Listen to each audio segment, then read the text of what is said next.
Question 1, रूस और Ukraine युद्ध में कौन से रहे अहम पल? हाल ही में यूक्रेन वर्सेस रूस का जो युद्ध है उससे 1 साल पूरा हुआ है।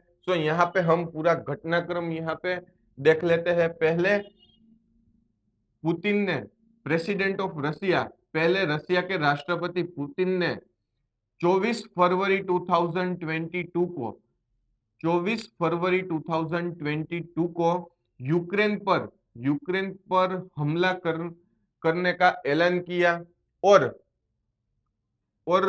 यूक्रेन के राष्ट्रपति जेलेंस्की ने यूक्रेन से नहीं जाने के, यूक्रेन से भागने से मना किया। यानी कि वो हमला हुआ है यूक्रेन पे, बट जेलेंस्की यूक्रेन से भागे नहीं और यूक्रेन के साथ ही रहे। और पहले रसिया ने यूक्रेन पर मारियोपोल थिएटर पे हमला किया और वहां सैकड़ों लोगों की, यूक्रेन की मौत हुई। और उसके बाद यूक्रेन ने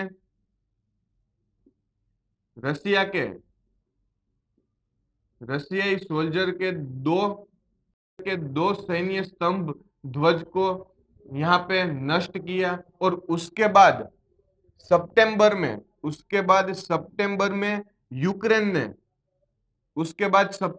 यूक्रेन ने रसिया पर हमला किया और रसिया की सैन्य को पीछे हट करना पड़ा सितंबर में। यहाँ पे पहले रसिया ने 24 फरवरी 2022 को यूक्रेन पर मारियुपोल थिएटर पर हमला किया और उसके बाद जेलेंस्की यूक्रेन से भागे नहीं और वहां पे ही रहे और सैन्य को मार्गदर्शन करते रहे और सैन्य के साथ रहे। और उसके बाद यूक्रेन ने जवाब देते हुए रसिया के दो सैन्य ध्वज को उड़ा डाला। और उसके बाद सितंबर में यूक्रेन ने फिर से रसिया पर हमला किया और रशियन सैनिक को पीछे हटने पर मजबूर किया। ये हमारा क्वेश्चन 1 है। और रूस और यूक्रेन के 1 साल युद्ध के पूरे हुए, उसके लिए पेरिस में एफिल टावर में यूक्रेन के ध्वज पर ब्लू और येलो कलर की लाइट एफिल टावर पर उसके समर्थन में यहाँ पे पेरिस आया। ये हमारा क्वेश्चन नंबर 1 है। क्वेश्चन 2, न्यूजीलैंड के लिए 700 अंतरराष्ट्रीय विकेट लेने वाले पहले गेंदबाज कौन बने हैं? हाल ही में न्यूजीलैंड के लिए 700 अंतरराष्ट्रीय विकेट लेने वाले न्यूजीलैंड टेस्ट टीम के कप्तान टिम साउदी बने हैं। टिम साउदी ने न्यूजीलैंड के लिए 700 अंतरराष्ट्रीय विकेट लेने वाले पहले गेंदबाज बने हैं। इससे पहले पूर्व न्यूजीलैंड कैप्टन डेनियल विक्टोरी ने 705 विकेट लिए हैं, जिनमें से 9 विकेट आईसीसी में लिए थे। ये इससे पहले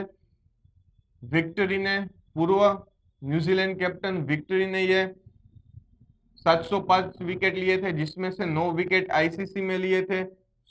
हाल ही में 700 अंतरराष्ट्रीय विकेट लेने वाले टीम सऊदी बने हैं, जिसने न्यूजीलैंड वर्सेस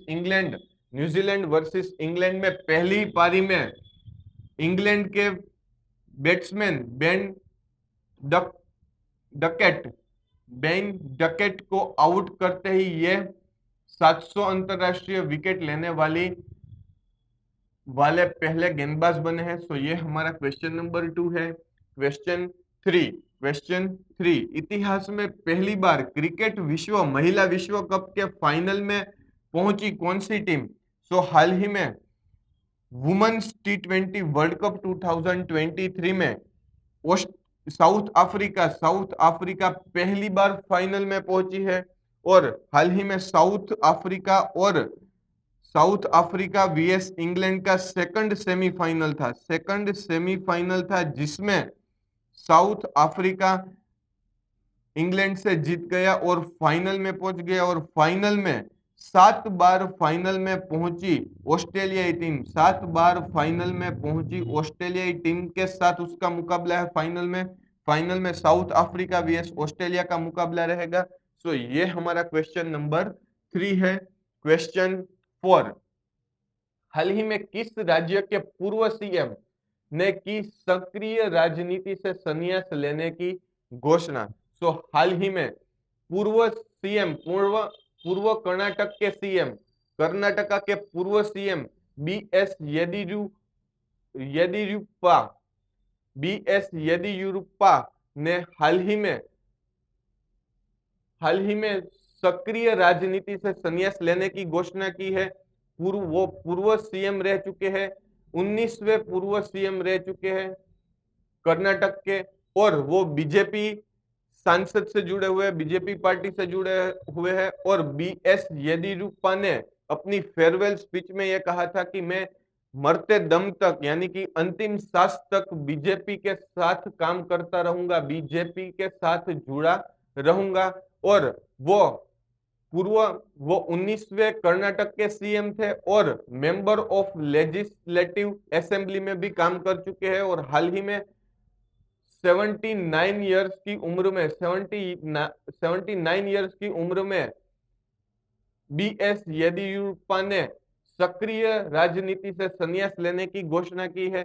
तो ये हमारा क्वेश्चन नंबर 4 है। क्वेश्चन 5, दिल्ली में होने वाली एशियाई कुश्ती चैंपियनशिप को कहां स्थानांतरित किया गया है? सो हाल ही में यूनाइटेड वर्ल्ड रेसलिंग के मुताबिक दिल्ली में जो होने वाली एशियाई कुश्ती चैंपियनशिप अब अस्ताना, कजाकिस्तान में होगी। कजाकिस्तान की कैपिटल है अस्ताना। अस्ताना में होगी एशियाई कुश्ती चैंपियनशिप। जो पहले दिल्ली में होने वाली थी वो अब स्थानांतर हुई है कजाकिस्तान में। और ये चैंपियनशिप 7 अप्रैल से लेकर 15 अप्रैल तक आयोजित होगी। और यहाँ पे कुश्ती संघ के विवाद के कारण ये दिल्ली से लेके कजाकिस्तान का स्थानांतर किया है। सो ये हमारा क्वेश्चन नंबर 5 है। क्वेश्चन 6, हाल ही में जर्मन चांसलर ओलाफ सोल्ज किस देश के दौरे पर है? सो हाल ही में जर्मन के चांसलर ओलाफ सोल्ज हाल ही में 2 दिवसीय इंडिया के दौरे पर है। और जर्मन चांसलर यानी राजपंडित भी कह सकते हो, राजपंडित, चांसलर को आप राजपंडित कह सकते हो, सचिव सचिव कह सकते हैं। चांसलर ओलाफ सोल्ज हाल ही में पीएम मोदी से मुलाकात की है। इन 3 मुद्दों पर बातचीत हुई है जर्मन चांसलर की, जिसमें से है यूक्रेन वॉर, यूक्रेन का संघर्ष, और हिंद प्रसाद क्षेत्र की स्थिति, हिंद प्रसाद क्षेत्र की स्थिति और द्विपक्षीय संबंधों का विकास। इन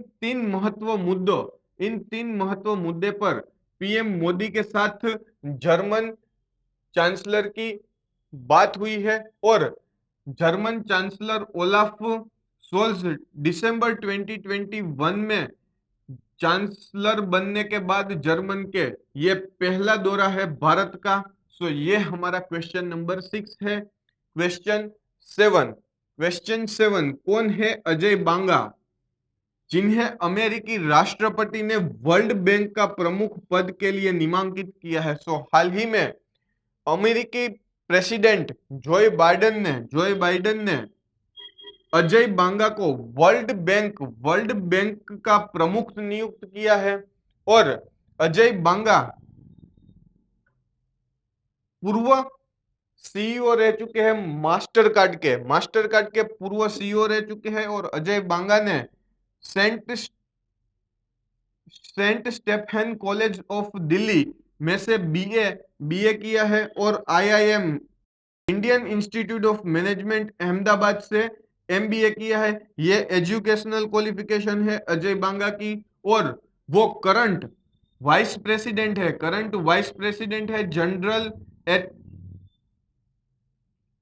जनरल एटलांटिक के वो वाइस प्रेसिडेंट है और वो एग्जीक्यूटिव चेयरमैन मास्टर कार्ड के रह चुके हैं और पूर्व सीईओ 2010 में मास्टर कार्ड के रह चुके हैं। सो हाल ही में जोई बाइडेन ने अजय बांगा को वर्ल्ड बैंक का प्रमुख पद नियुक्त किया है। सो ये हमारा क्वेश्चन नंबर 7 है।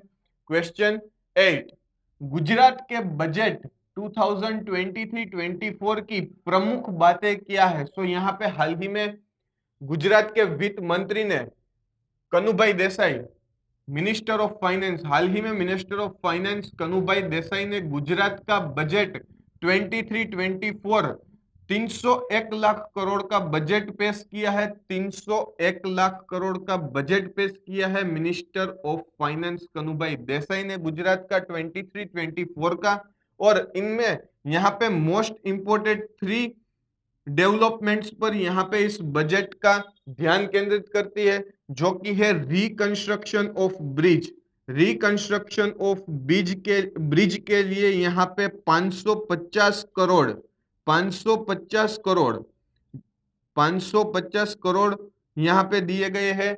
रिकंस्ट्रक्शन ऑफ ब्रिज यानी कि पुराने ब्रिज को रीडेवलप या रिकंस्ट्रक्शन फिर से बनाने के लिए 550 करोड़ बजट में आवंकित किए हैं।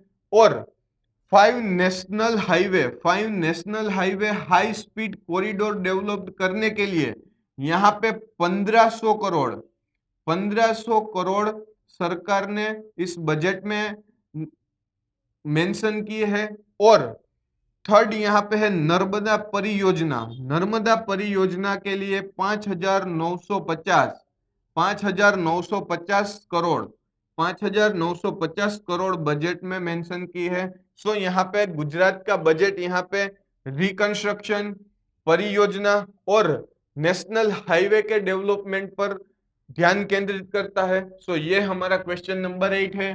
क्वेश्चन 9, हाल ही में किस पूर्व राष्ट्रपति के पति देव सिंह शेखावत का हुआ है निधन। सो हाल ही में पूर्व राष्ट्रपति के तौर पर रह चुकी प्रतिभा पाटिल के पति देवी सिंह सावत का हाल ही में 89 ईयर की उम्र में निधन हुआ है।